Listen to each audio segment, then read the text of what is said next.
Chambal garden Kota की ऐतिहासिक धरोहर रही है और मुझे याद है कि जब मैं छोटा था और मेरी उम्र के भी से भी बड़े लोग, वर्षों पुराना बना हुआ ये चंबल गार्डन कोटा की शान रहा है। चंबल नदी के किनारे स्थित हरे भरे वृक्षों से आच्छादित सुंदर क्यारियां, सुंदर वृक्ष, सुंदर पुष्प और खिलते हुए गुलाब, यहाँ पर खेलते हुए जो है घड़ियाल, ऐसा ये चंबल गार्डन, खूबसूरत चंबल गार्डन था। और जब भी कोटा शहर के अंदर लोगों के मेहमान आते थे तो उनकी प्रायोरिटी चंबल गार्डन देखने की होती थी। परंतु पिछले 5 साल कांग्रेस की सरकार ने चंबल गार्डन की ओर नजरें उठाकर भी नहीं देखा और रिवर फ्रंट पर 2000 करोड़ रुपए खर्च कर दिए। अगर 5-50 करोड़ रुपए चंबल गार्डन पे खर्च हो जाते तो मैं समझता हूं कि एक अच्छा स्वरूप चंबल गार्डन को भी मिलता। और इसलिए मैं कहता हूं कि हमारे माननीय स्वायत्त शासन मंत्री जी, उन्होंने सब ओर से आंखें फेर कर और उन्होंने रेखा खींच ली थी कि मुझे मेरी विधानसभा के अंदर ही काम कराने हैं। परंतु हमारा दृष्टिकोण बड़ा है।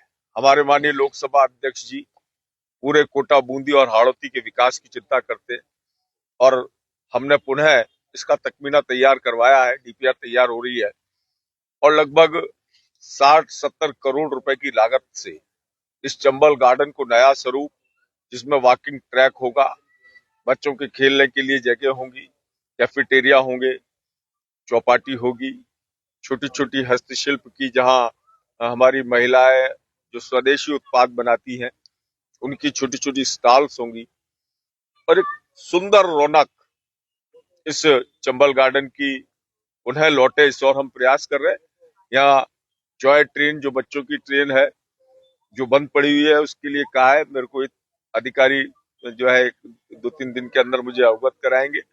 हमारे रेवेन्यू के अधिकारी, हमारे सीओ साहब, हमारे जो सुब्रियन इंजीनियर महेश गोयल जी हैं, एक्सेन साहब कुरैशी जी, सभी से कहा है कि एक बार, और यहाँ चंबल गार्डन के अंदर कई जगह धार्मिक स्थलों बनाकर और इस चंबल गार्डन की आभा को कम करने का प्रयास किया है।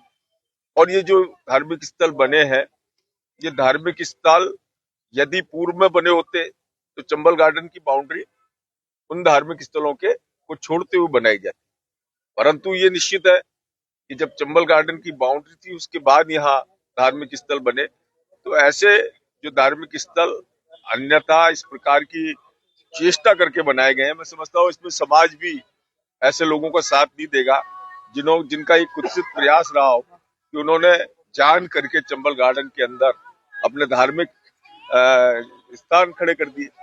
इनको भी मैंने कहा इसकी जानकारी लें। यदि ये चंबल गार्डन बनने से पूर्व का है तो विषय अलग है, लेकिन मुझे पूर्ण विश्वास है कि चंबल गार्डन बनने के बाद इसको यहाँ स्थापित किया गया है। तो ये इस प्रकार का दुस्साहस, इस प्रकार की जो गतिविधियां हैं, ये मैं समझता हूँ कि कुछ अवांछनीय तत्वों की रहती हैं और सारा समाज इसमें किसी प्रकार का सहयोग नहीं करता।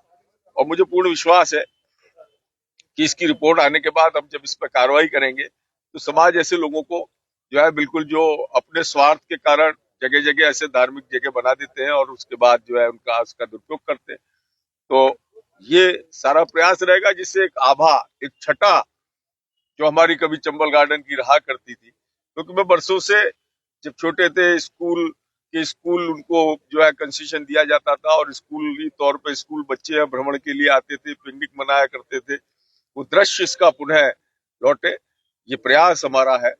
और माननीय लोकसभा अध्यक्ष जी भी इस विजन के साथ चल रहे हैं कि हमारे चंबल नदी के किनारे जितने भी स्थल है जो हमारे अपर स्ट्रीम में है, बहुत अच्छे अच्छे स्थल है हमारे, भितरिया कुंड, हमारा चंबल गार्डन, गोविंद धाम, और बहुत अच्छी जगह है। इन सारी जगहों का हम विकास कर सके। भितरिया कुंड को भी हम लेंगे, उसमें भी हम 20-25 करोड़ की लागत से बहुत अच्छा स्वरूप जो है भितरिया कुंड का भी लाएंगे। हमने वर्तमान में लगभग 120 करोड़ रुपए की लागत से हमारे शहर के समस्त पार्कों का स्मार्ट रूप से उनका कायाकल्प करना प्रारंभ किया है। कल से प्रारंभ हो गया है माननीय लोकसभा अध्यक्ष जी के कर कमलों के द्वारा, और वो 120 करोड़ की लागत से कोटा शहर के समस्त पार्क ऑक्सीजोन बनेंगे। इस प्रयास को लेकर हम आगे बढ़ रहे हैं।